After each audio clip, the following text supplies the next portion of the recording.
नमस्कार साथियों, मेरे YouTube चैनल में आप सभी का एक बार फिर से स्वागत है। साथियों, जैसा कि आपको अवगत है, विधानसभा चुनाव स्टार्ट होने वाले हैं। 10 फरवरी को पहला चरण स्टार्ट हो जाएगा। आप सभी लोगों को अपने नियुक्ति पत्र मिल गए होंगे। किसी की पीठासीन अधिकारी के रूप में ड्यूटी लगी है, किसी की प्रथम मतदान अधिकारी के रूप में ड्यूटी लगी है और किसी की द्वितीय मतदान अधिकारी के रूप में ड्यूटी लगी है।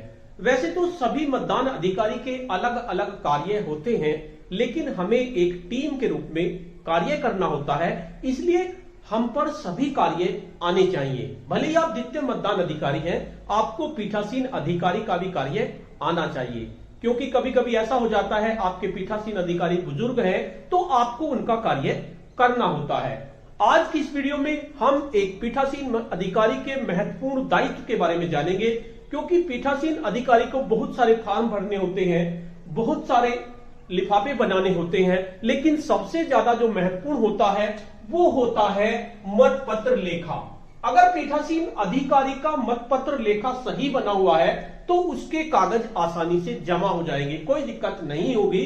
और अगर मतपत्र लेखा में थोड़ी भी गलती है तो कागज जमा होने में बहुत ज्यादा दिक्कत हो जाती है। वैसे तो मैंने मतपत्र लेखा की पहले भी काफी वीडियो बनाई है, लेकिन हमारे बहुत सारे शिक्षक साथियों के मैसेज आ रहे थे कि आप मतपत्र लेखा के एक एक पॉइंट को ब्लैक बोर्ड पे समझाइए, जिससे कि आसानी हो जाए, सभी लोग आसानी से अपने मतपत्र लेखा को भर सकें। तो साथियों, मतपत्र लेखा जो एक पीठासीन अधिकारी का सबसे महत्वपूर्ण दस्तावेज होता है, क्योंकि आपको कई प्रतियों में बनाना होता है। एक प्रति आपकी वोटिंग मशीन होती है उसमें लगा के दिया जाता है, एक खुला जमा होता है और एक आपको अपने पास भी रखना होता है। तो मतपत्र लेखा आपका प्रारूप 12C इस पर होगा। आज की इस वीडियो में मैं आपको डिटेल में बताऊंगा कि मतपत्र लेखा को किस तरह से आप भर सकते हैं, जिससे कि आपको कोई भी दिक्कत ना हो। सबसे पहले नियम 49A और 56C2 को देखें तो सबसे पहला जो भाग 1 है उसमें आपको क्या करना है, रिकॉर्ड किए गए मतों का लेखा आपको देखना है कि कितने मत आपके रिकॉर्ड किए गए वोटिंग मशीन में और कितने आपके रजिस्टर, जो आपको एक रजिस्टर मिलेगा, वो रजिस्टर होता है आपका 17A, जो आपके द्वितीय मतदान अधिकारी के पास होता है, उसमें आपके कितने मत रिकॉर्ड किए गए हैं। वैसे तो एक समझदार पीठासीन की यही खास बात होती है कि 17A में भी उतने ही मत पत्र मिलेंगे, उतने ही रिकॉर्ड होंगे जितने की उनकी वोटिंग मशीन में होंगे। तो इसमें सबसे पहले आपको निर्वाचन क्षेत्र संख्या, आपकी निर्वाचन क्षेत्र संख्या क्या है वो आप यहां पे भर देंगे। मान लीजिए आपका कोई भी निर्वाचन क्षेत्र है, जो भी आपका विधानसभा निर्वाचन क्षेत्र है, यहां पर लिख देंगे निर्वाचन क्षेत्र संख्या, उसका नाम लिख देंगे। उसके बाद, क्योंकि लोकसभा के लिए चुनाव नहीं हो रहे हैं, राज्यसभा के लिए नहीं हो रहे हैं, राज्यसभा के लिए नहीं हो रहे हैं, संघ राज्य क्षेत्र की विधानसभा के लिए हो रहे हैं, तो विधानसभा के लिए आपके हो रहे हैं तो विधानसभा के लिए आप लिख देंगे और यहां पर आपका विधानसभा क्षेत्र संख्या आप लिख देंगे। ये तो आपको जैसा वोटर लिस्ट होगा, वोटर लिस्ट के अनुसार आपको लिखना है। यहां पर आपको निर्वाचन क्षेत्र, यानी कि आपकी जो भी निर्वाचन क्षेत्र है, मान लीजिए 16 मीरापुर मैं यहां पर लिख देता हूं, ये एक विधानसभा हो गई, ये हमने यहां पर लिख दी। उसके बाद मतदान केंद्र की संख्या, यहां पर मतदान केंद्र की संख्या लिखनी है और उसका नाम लिखना है। मान लीजिए विधानसभा कोई भी हो सकती है, मान लीजिए 365 है, मैं वैसे ही एग्जांपल ले रहा हूं 365। उसके बाद प्राथमिक विद्यालय कमरा नंबर 1, जो भी कुछ होगा वो आप यहां पे लिख देंगे। ध्यान रखें, ये आपको बहुत ही ध्यान से बनाना है और कम से कम 3 या 4 प्रति में आपको बनाना है। कुछ बातें इसमें शुरू में ही आप पूरा कर लेंगे तो ज्यादा अच्छा होगा। जैसे मतदान चलता रहता है तो पीठासीन अधिकारी अपने अलग बैठे हुए इन कागजों को पूरा करते रहते हैं, और उनमें एक तो मतपत्र लेखा, दूसरा पीठासीन की अधिकारी की डायरी, 2 डायरी होती है, उनके लिए मैं अलग से वीडियो बनाऊंगा। और प्रारूप PS2 आपका एक फॉर्म होता है, वो होता है, कई सारे फॉर्म होते हैं, वो मैं आपको डिटेल में सब वीडियो के माध्यम से बता दूंगा। फिलहाल हम इसी पे फोकस करते हैं। उसके बाद मतदान केंद्र पर प्रयुक्त मतदान मशीन, आपको कौन सी मशीन मिली, उसका कंट्रोल यूनिट क्या है वो आप यहां पे लिख देंगे। कंट्रोल यूनिट जो थी उसका नंबर क्या है, वो संख्या आप यहां पे लिख देंगे। उसके बाद मतदान यूनिट जो है आपकी, जिसमें बैलेट बॉक्स बैलेट लगे होते हैं, वो संख्या आप यहां पे लिख देंगे। और तीसरी आपकी वीवीपैट की संख्या आप यहां पे लिख देंगे। इस चीज का ध्यान रखना है आपको। और ये सब आपको जब आपको सामग्री मिलेगी तो सामग्री के साथ साथ एक पेपर भी मिलेगा, जिसमें आपकी मतदान केंद्र संख्या भी होगी, निर्वाचन क्षेत्र संख्या भी होगी, कंट्रोल यूनिट की संख्या भी होगी, जिससे आप मिलान करके लेके जाएंगे। मतदान यूनिट भी होगी आपकी, कंट्रोलेड बैलेट यूनिट। ये आपकी बैलेट यूनिट है, गलत लिखा गया ये बैलेट यूनिट है। बैलेट यूनिट की संख्या यहां पर लिख देंगे और वीवीपैट की संख्या आपको लिख देंगे। तो ये सब का पहले से ही पूरा हो जाता है, कोई दिक्कत इसमें नहीं होती है। आप एक दिन पहले भी पूरा कर लेंगे इसको 3-4 प्रतियों में, तो कोई दिक्कत आपको नहीं होगी। उसके बाद पहला पॉइंट है इसका, मतदान केंद्र को नियत निर्वाचकों की कुल संख्या, यानी कितने वोट आपकी वोटर लिस्ट में है, वो संख्या आप यहां पे लिख देंगे। मान लीजिए आपको 800 वोट मिले, 800 वोट की वोटर लिस्ट मिली, वो संख्या आपने यहां पर लिख दी। ये केवल एक एग्जांपल है। उसके बाद आपका जो पीठासीन अधिकारी के साथ जो द्वितीय मतदान अधिकारी होता है, उन पर एक रजिस्टर होता है 17A। उस रजिस्टर के बारे में भी मैं बताऊंगा किस तरह से उस रजिस्टर को आप फिलअप करते हैं। 17A में जो आपका ईपिक है या जो भी वो पहचान कार्ड दिखा रहा है, उसकी 4 डिजिट लिखी जाती हैं और उसका क्रमांक संख्या लिखा जाता है, उसके साथ साथ उसके हस्ताक्षर किए जाते हैं। तो मतदाताओं के लिए रजिस्टर प्रारूप 17A में यथा प्रविष्ट मतदाताओं की कुल संख्या, आपने जब वोटिंग जब खत्म हुआ, आपकी वोटिंग खत्म हो गई, तो कितने लोगों ने वोट डाला, रजिस्टर में कितने हैं, तो वो संख्या आपको यहां पे लिखनी है। मान लीजिए आपके यहां 600 वोट पड़े, 600 आपने यहां पर लिख दिया। अब देखिए, इसमें वैसे तो ये दिक्कत नहीं आती, बहुत कम रेयर चांसेस ऐसे होते हैं, क्योंकि 15 साल मुझे भी मतदान कराते हुए हो गए, मुझे कोई भी ऐसी दिक्कत नहीं आई। जो आपका पॉइंट नंबर 2 है, पॉइंट नंबर 3 है और पॉइंट नंबर 4 है, उसमें कभी दिक्कत नहीं आती। और एक समझदार पीठासीन की समझदारी यहीं पर नजर आती है कि वो यहां पर कितनी अच्छी तरीके से इसको अपने कार्य को अंजाम दे। देखिए, इसमें दे रखा है नंबर 2 है, 2 आपका हो गया नियम 49O के अधीन रिकॉर्ड नहीं करने का विनिश्चय करने के लिए मतदाताओं की संख्या। अब ये इसमें क्या आएगा, देखिए क्या होता है, हालांकि ऐसा बिल्कुल भी नहीं होता, ये भी मैं आपको बताऊं। और अगर आप समझदार पीठासीन है तो इससे आपका नींद ही आएगा। पॉइंट नंबर 3, इसमें क्या होता है, मान लीजिए कोई मतदाता आता है, वो अपना पहचान कराता है, फर्स्ट पर जाता है और जाके उसकी पहचान हो जाती है। पहचान होने के बाद वो द्वितीय मतदान अधिकारी के पास जाता है और द्वितीय मतदान अधिकारी के जाके उसने उसके अपना ईपिक नंबर दिखाता है, उसकी दर्ज कर लेते हैं, उसका क्रमांक दर्ज कर लेते हैं और उसके हस्ताक्षर कर लेते हैं। हस्ताक्षर करने के बाद उसके दिमाग में आता है कि मैं तो वोट नहीं करता, मुझे कोई सा पसंद नहीं है बिल्कुल भी, तो मना कर देता है कि मुझे वोट नहीं करनी। अब वोट नहीं करनी तो वोटिंग मशीन में उसकी वोट नहीं गिरेगी, उसने मना कर दिया, तो रजिस्टर में उसका नंबर चढ़ गया। तो सीधी सी बात है, जो रजिस्टर में नंबर जितना चल रहा था, वोटिंग में उससे कम वोट हो गई, 1 वोट उसकी कम हो गई।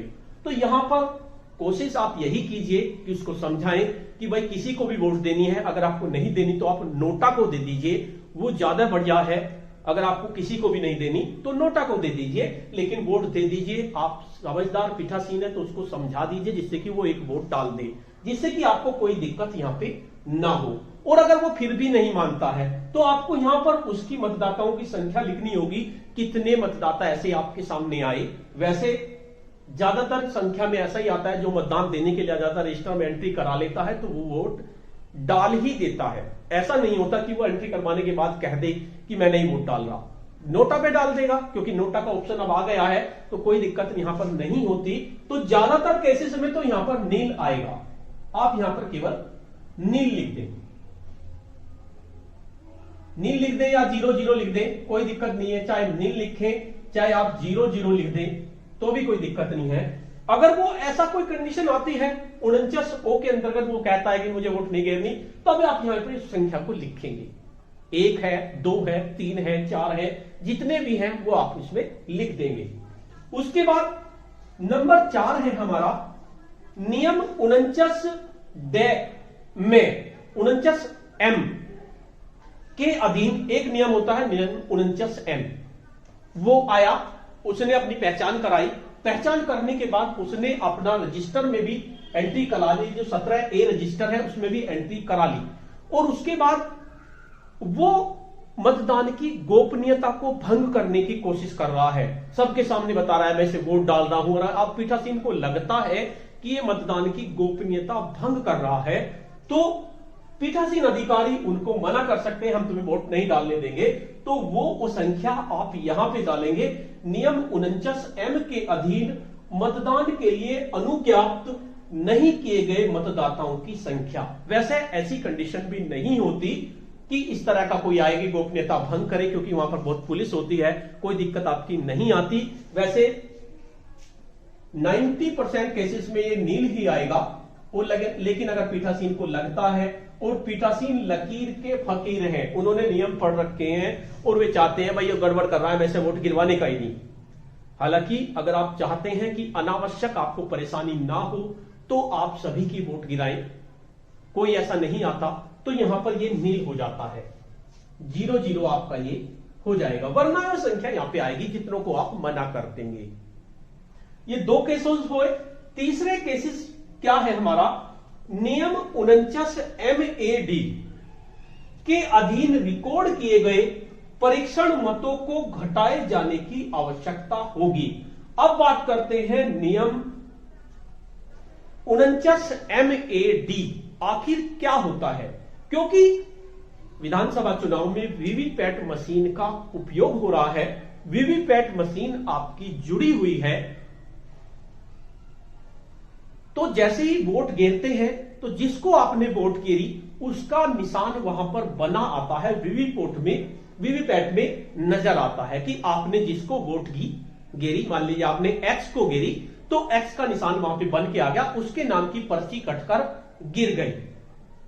ज्यादातर कंडीशन में यही होता है कि ऐसा ही होता है, मशीन में कोई गड़बड़ नहीं होती, लेकिन एक मतदाता आता है, वो वोट गिरने जाता है, वोट गिरने के बाद पीठासीन अधिकारी के पास आकर हंगामा कर देता है कि भाई मैंने तो वोट एक्स को गिरी लेकिन पर्ची वाई की कटी। जैसा कि अक्सर कहते हैं वोटिंग मशीन में गड़बड़ है, कुछ लोग इस तरह की टेंडेंसी के होते हैं जो अक्सर इस तरह की गड़बड़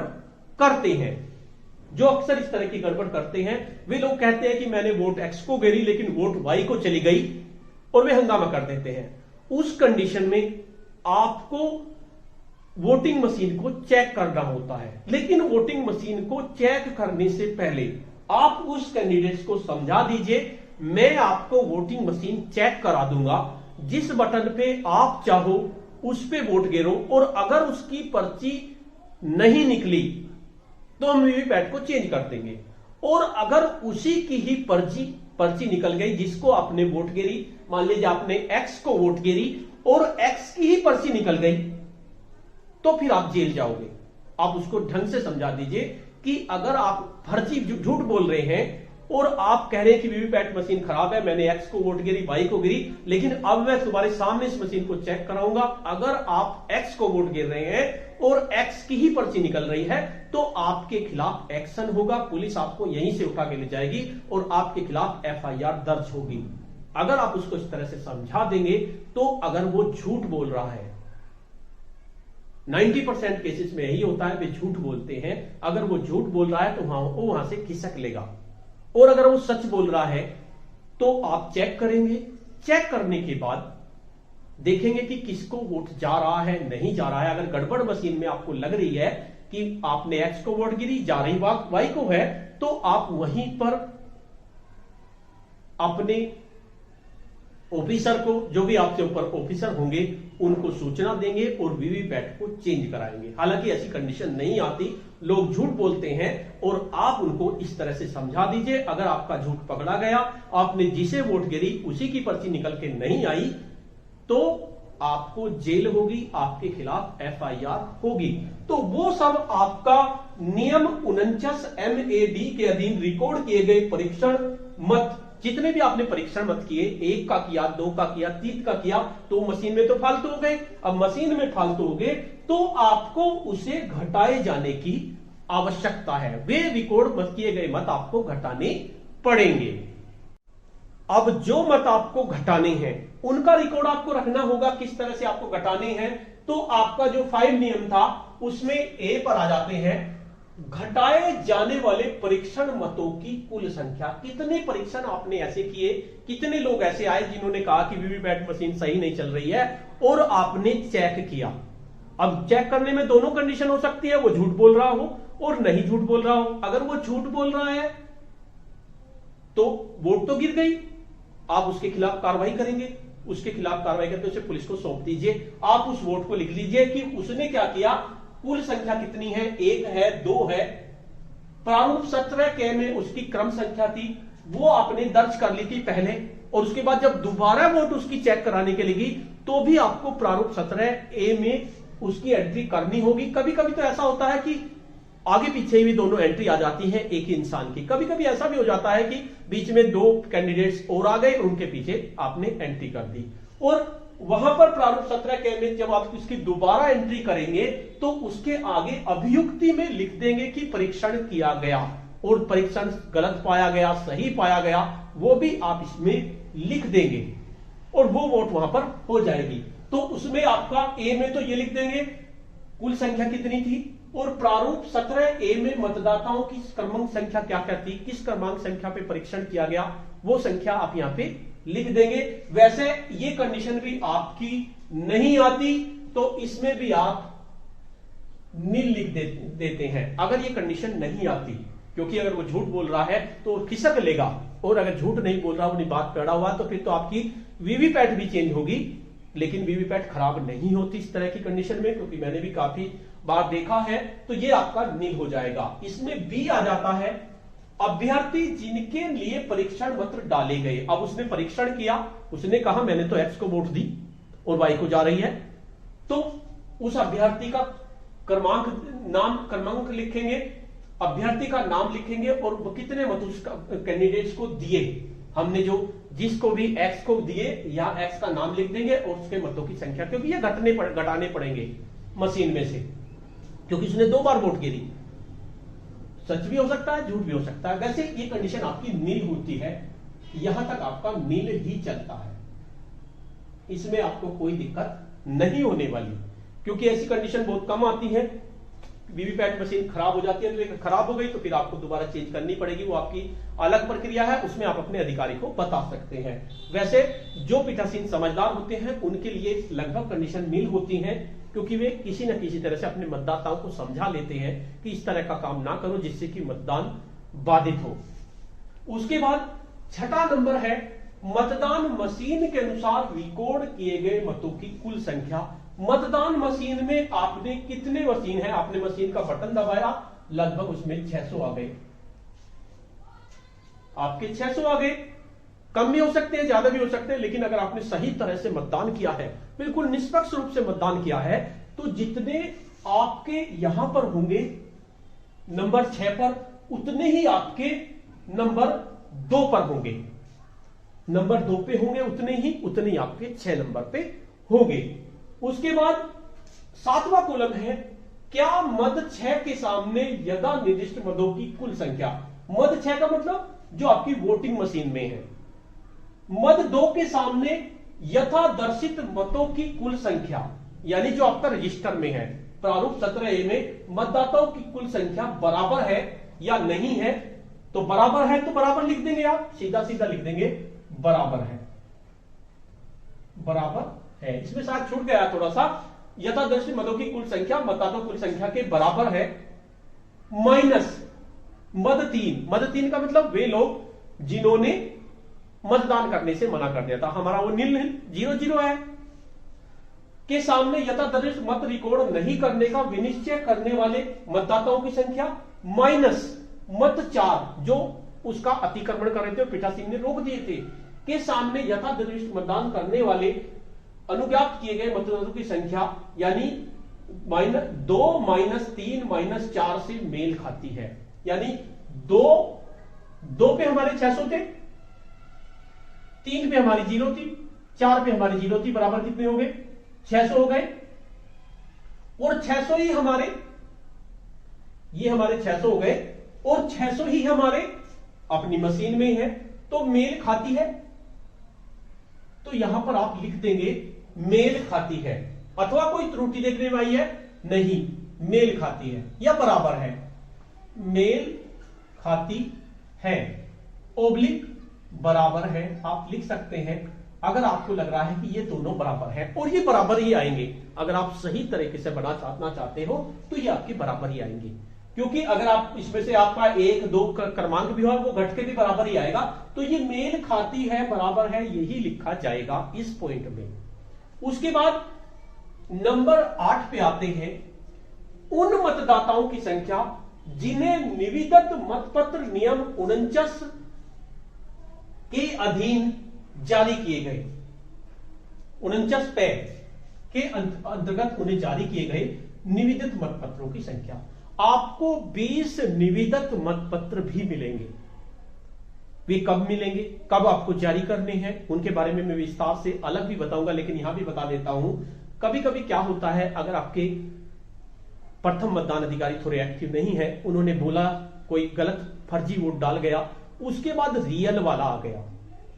अगर रियल वाला आ जाता है, वो कहता है मेरी वोट तो गिर गई, लेकिन मैं तो सच हूं, रियल हूं, तो आपको उस कंडीशन में उन्हें निविदत मतपत्र देने पड़ेंगे। 20 निविदत मतपत्र होते हैं, तो उनमें लास्ट क्रमांक वाला निविदत पत्र उन्हें देना होगा आपको, और उनका निविदत मतपत्र ये अलग लिफाफे में जाते हैं।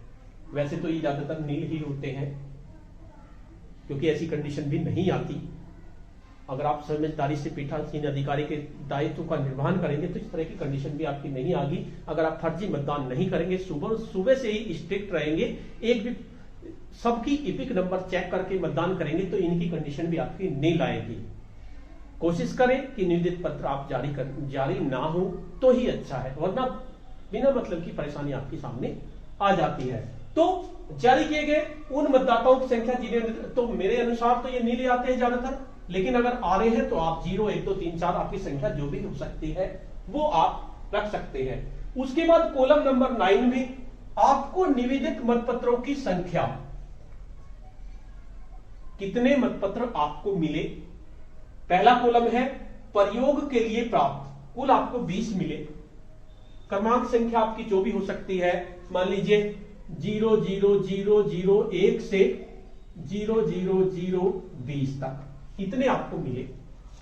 किस क्रमांक से किस क्रमांक तक मिले, तो ए कॉलम में आएगा प्रयोग के लिए कितने निवेदित पत्र आपको मिले, 20 मिले।